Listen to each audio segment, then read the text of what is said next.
What is up everyone? Welcome sa isa na namang reaction video, sa isa na namang episode ng Maria Clara at Ibarra. Kaninong kasal kaya ang matutuloy? Maunahan pa kaya ni Fidel at Clay sila Maria Clara at Ibarra? At paano naman kaya kukumbinsihin ni Ibarra na ibigay ang kamay ni Clarita sa kanya?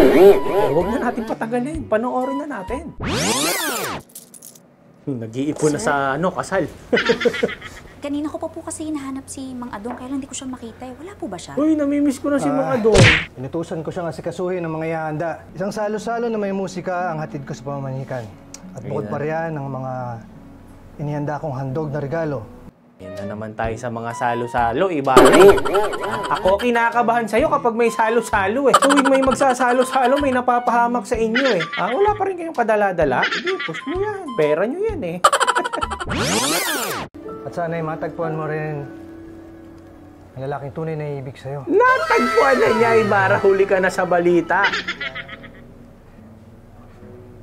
Tila may umaawit yata sa labas. Fidel lume-level up Tingnan nga natin kung anong song number ang pin-repair ni Ginoong Fidel. Nang patawad sa aking inasta. Fidel, parang nagpa-practice ka pa lang. Nag-practice ka ba, boy? Una tayong nagkita. Ano? Gising ka na ba? Pag-uunawa. Teka lang. Ano ba, nangaharana ba? Tumuto lang. Parang napilitan ka pa atang gawin yan, Fidel Samahan. Hindi malaman kung nangaasar ba to si Fidel o ano eh. Ang tamis ng pag-ibig ko sa'yo. Ang sama, boy! Ang sama! Binibining Clay. Binibining Clay, patigilin mo na. Sir Fidel, ang sakit sa tenga. Thank you so much. Pero in fairness, nagbalik loob si Fidel sa module ni Ibarra. Diba? O, tignan natin kung maganda ba yung idudulot nito. Anigo, magandang gabi sa'yo. Maaari ba akong pumasok sa iyong tahanan? Eh, syempre naman, pwede. Hindi. Inaantok na kami. Hindi na pwede. Oh my gosh. Good night. Good night. Grabe ka naman, Clay. Ang sakit naman nun. Di mo lang pinainom ng salabat. Baka salabat lang ang kailangan ni Fidel para gumanda yung boss. Fidel naman kasi. Mas magaling pa yung nagkakaroling dito sa tapat namin nung December eh. Tuloy, napauwi ka. Grabe, winock-outan talaga, Clay. Sabi ko sa inyo na sabayin niyo ang inyong pagigitara sa aking tono ng boses. Tignan niyo. Nasisip pa tuloy yung musikero. Nainis ang binibini dahil sa inyo. Ako lang ba? O parang napaka-awkward naging moment na yun? Taas ng expectation ko eh. Nakikiligin ako doon sa harana ni Fidel. Bakit parang naging napunta sa basura ba? Sana man lang kasi nag-practice ka muna bago ka sumabak dyan. Sinisi mo pa yung backup na sikero mo. Gaya ng hindi mo pagsukay, Maria Clara. Anigo. Yun idol pala eh. Idol! Nangako ako.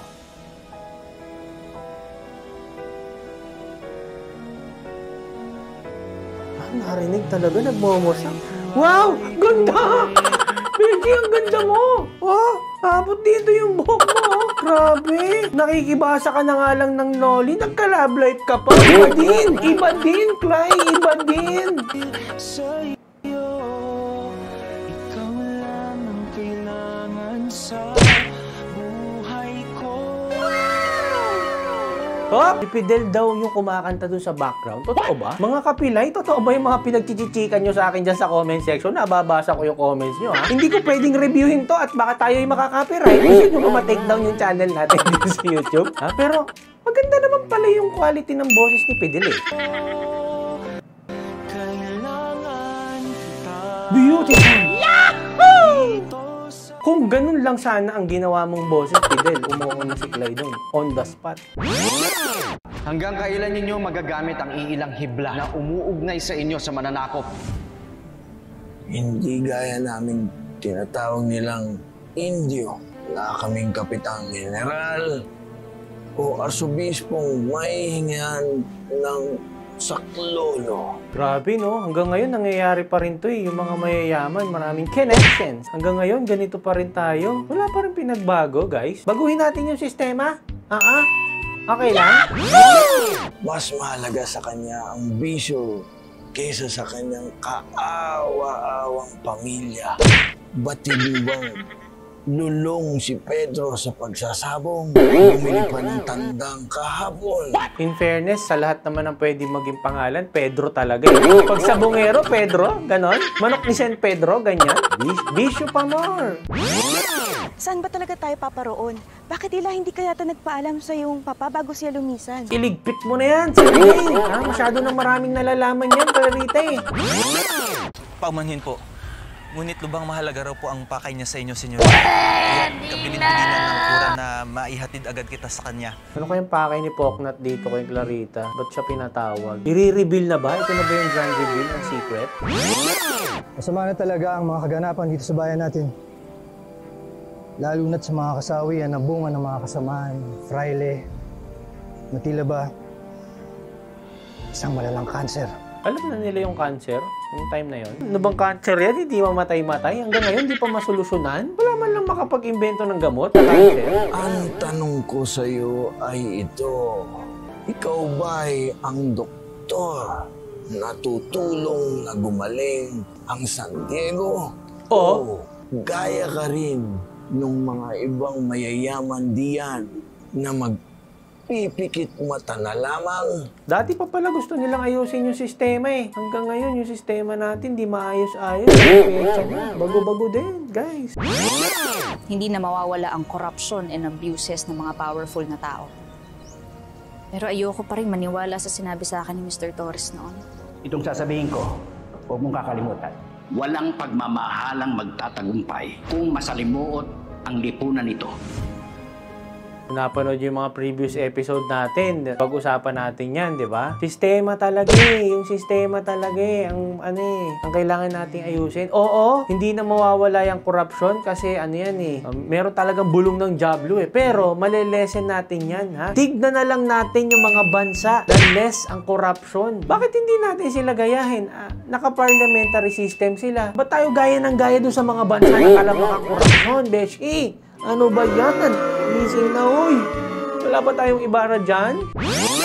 Sinubukan kong lumaban ng kaunti, ngunit hindi pa rin ito sapat. Napahama ka pa. Ito lamang ang aking napala.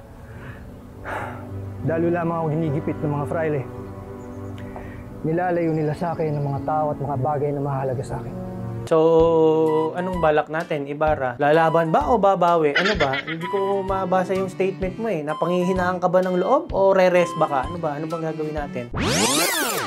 Curious talaga ako eh. Bakit ba sobrang pakailamero na lang yung Padre Damaso na yan sa buhay ng dalawa ni Senyorita Maria Clara? Ay, Diyos ko, nahalata mo din, Clay. Kulang na nga lang dun tumira eh, di ba? Diyos ko, Maria. Ingat ka dyan. Well, Padre, ano ho ang kailangan natin pag-usapan? I-reveal mo na ba? Ano ba yung cliffhanger naman, GM? Crisostomo, kahit na natanggal pa ang excommunication mo, may hidwaan na kayo ng fraile. Kung ipakakasal ko sa iyo si Maria, di at tila ito'y pahiwatig na ako'y pumapanig sa iyo. Eh, isa lang ba ang simbahan sa San Diego? O kung isa lang, eh, meron namang ibang simbahan siguro sa ibang bayan. Bakit hindi kayo magpakasal sa ibang simbahan? Ba't dyan kayo nagsisiksikan? Ano ba naman ito mga to? Maria, hindi na ako magpapatumpik-tumpik pa. Sabihin mo na. May mga itinatago kang mga liham ni Crisostomo Ibarra. Nais ko makuha yun sa'yo. Grabe, addictus talaga to sa mga sulat eh, no? Ano ba? Ipapa-frame mo ba? Ibebenta mo? Ipapa-auction mo ba? Ano ba? Balak mo sa sulat ni Crisostomo? Si Maria. Oh my gosh! Pagkat ang nilalaman ng liham na ito, hindi si Kapitan Tiago ang iyong tunay na ama. What? Sinabi na!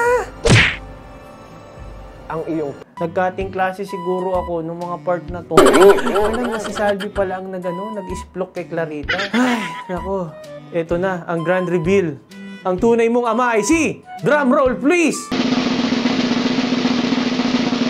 Tunay na ama ay walang iba kung hindi ang iyong pinakamamahal na ninong. Oh! Si Padre Damaso. Sheesh! Mic drop! Ragis. Inano ako dun ah. Tinilabutan ako dun ah. Sheesh. Akala ko gagamitin pa na ito ni Poknat sa mga susunod na episode eh. Isasampal at ipapamukha kay Damaso o kay Kapitan Tiago. Hindi kaya ito yung gagamitin niyang way para makaano kay Clarita po. Enough. Sheesh. Mag-uumpisa na. Ayoko na mag-react, guys. Feeling ko stressful na yung mga susunod na episode eh. Hindi ko in-expect yan ha. Fucking hell. Babay na nga!